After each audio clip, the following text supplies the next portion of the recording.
Hi, this is Keith at Newhart Cards, and this is Shop Talk. Last week we teased about what is the number one question that we get. And when I say that, I mean it's on the phone, through DMs, in the shop.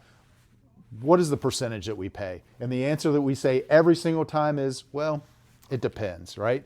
You bring us a 2-row of base rookies and inserts and refractors, you're going to get paid a different percentage than you to bring in a LeBron rookie autograph, right? So yeah, would we like to say, we'll pay 70% on across the board on everything?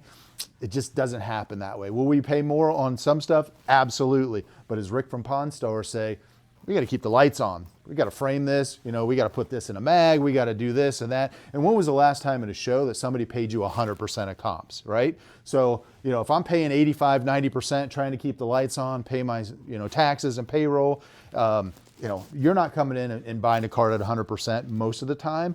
So, it's really hard for us as a shop to work on 5, 6, 7% margins.